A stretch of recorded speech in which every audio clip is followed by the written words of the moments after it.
so much for joining us. And you will be glad that you stuck around for the show, because this morning we have the Honorable Congresswoman, the dynamic female superhero, Maxine Waters, is in the studio. I am so honored to have you here. Thank you so much for being on Crossroads. I'm honored to be here. Oh my God, and you look as wonderful as you do on television. Oh my goodness, what a compliment. Thank you. The staff is just in a buzz. You know, everybody was helping you back to the studio and getting coffee, and they were like, Maxine Waters is here. And it's like a little whisper going on in the newsroom. Did you hear Maxine Waters is in the studio? What an honor, what an honor. Do you get that often when you go places? People are very generous, and I'm very appreciative for it. And the main thing that I've heard as, you know, we would get coffee and get ready to get set up is that she is a champion, and, you know, you can hear her, you know, on the House floor, you know, fighting the causes of not just people in your district. That's right. But people all over the country, brown people, you know, red people, you know, yellow people who don't have a voice. What made you go down this career path? Well, as you know, I've been an elected official now for many years. I've been in the Congress of the United States. I'm in my 18th year. Wow. I was 14 years in the California State Legislature. And I come from a place and time where I've seen a lot of injustice. I've seen a lot of unfairness and inequality. And, you know, when I was very young, I wanted to be a social worker because I thought that's how you could cure some of these problems of the poor and the disadvantaged. But then I learned that with politics and public policy making, you perhaps could do a lot. And so I'm dedicated to that. That's my life. That's what I do. I fight for people who don't have high-paid lobbyists in Washington, D.C. fighting for them. And that makes such a difference, because I was a Mickey Leland Fellow under Sheila Jackson Lee. Yes. And, you know, we used to sit in the back of the gallery and just watch you go at it. And I mean, you were fighting, you know, for these people who look like me, who have problems that my mother has and that I have, you know, who schools are getting closed down, hospitals are being closed down. Do you take any flack from people? Well, sometimes I'm very controversial because I step outside the box and I dare to deal with issues that are not normally dealt with by safe politicians. And so, certainly, I get criticism, but that does not deter me from my mission and my goals of helping the least of these. And you're absolutely right. We have communities, many of them are communities of color, but we have rural communities of poor people without health care, without access to education, and they really do need a voice. And very, very happy to try and be that voice, not only in my public debate, but in the legislation that I produce and try and get signed into law. That's what I do. Now, what are some of the things that you're working on currently in Washington? Well, I am very fortunate that now I'm the chair of the subcommittee on housing and community opportunity. So I'm involved with still trying to help the Katrina victims. They're poised to tear down, dismantle all of the public housing.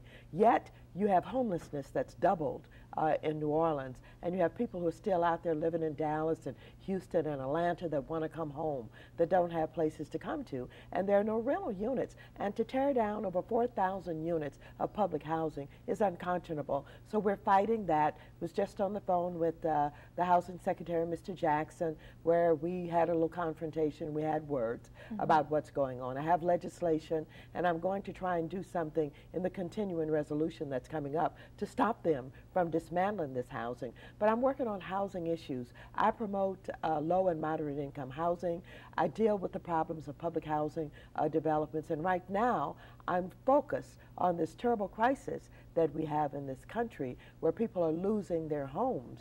The foreclosures are off the scale, and much of that has to do with predatory lending that's been going on by our financial institutions. And so the president did announce some meager plan yesterday to talk about dealing with the problem, but it would only help a small number, maybe 7% of the people who are at risk of losing their home. So we're going to try and amplify the response legislatively and see if we can go beyond what the president is proposing to help people. I am, for example, wanting to take the starter rates or the teaser rates that got people into these mortgages. You know, they were solicited by these financial institutions. It's too good to be true. No money down, interest only, no documentation loans, all of that. And so I want to take that starter rate, that interest rate that they were given, and I want to make it the rate that they pay in perpetuity for this mortgage, rather than resetting. Most of them are scheduled to reset, where they will quadruple in some cases.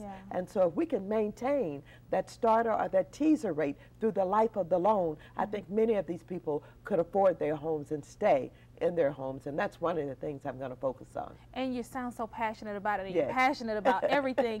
Do you ever come up and say, you know what, forget it, I'm just not going to worry about it anymore, you know, they just going to have to deal with it on their own? Do you ever feel like, you know, I've tried that, but my conscience won't let me do that. As a matter of fact, there are many nights that I go to bed thinking, what's the use, or this is just outrageous, this is too difficult. What I'm doing just does not make good sense. But after a good night's sleep, and I wake up the next morning, I'm ready to go. So, yes, there are times when I feel a little disgusted, but it doesn't last very long. Okay. Yes. Now, tell me, you were a champion of burying that N-word. When the Don Imus controversy happened, you were out there, you know, a positive image for African-American women, especially, saying this is wrong. You know, you would, you know, going to the rappers and the entertainers and saying, we need to clean up our act. We need to change our image. We can't expect Don Imus to not say these things and then turn around and say these negative things about our own selves. Do you think that your words have had an impact? Well, we don't know. The N-word is terribly offensive, and what I've tried to do is just encourage.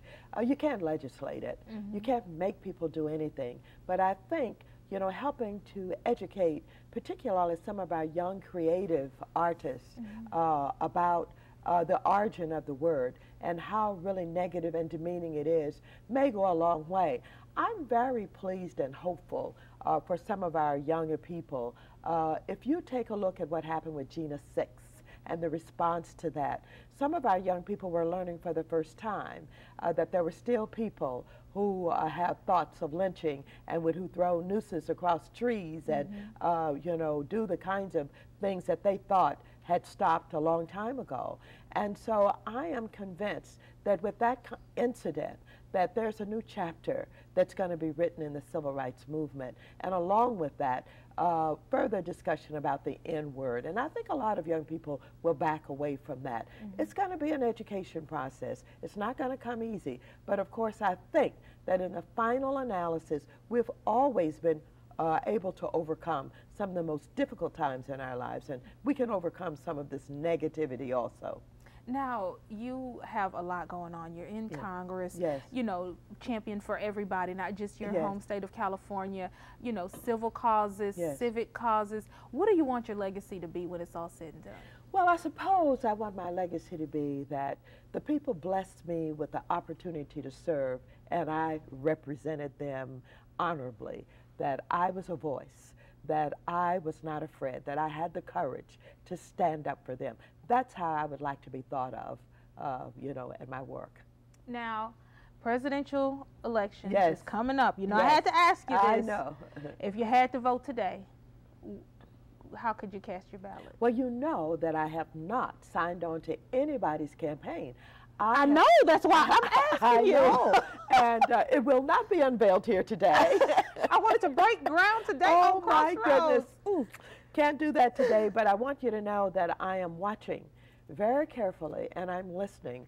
I was not satisfied that too many of our candidates were nuancing on the issues, that they were not straightforward in their discussion about the more difficult issues.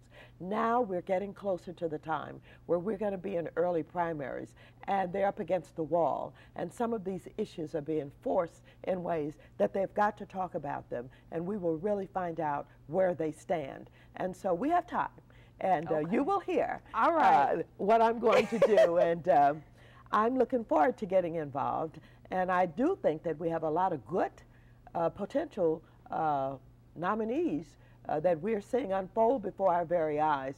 And I think we can get the best of them if we, in fact, frame our questions and make our demands and get them really talking in ways that will respond to what our concerns are. And whenever you decide, we will be watching and listening and looking, because we know your decision comes from the heart. Wow, thank you very much. Thank you so much for being here Well, this morning with us on Crossroads. You have blessed us.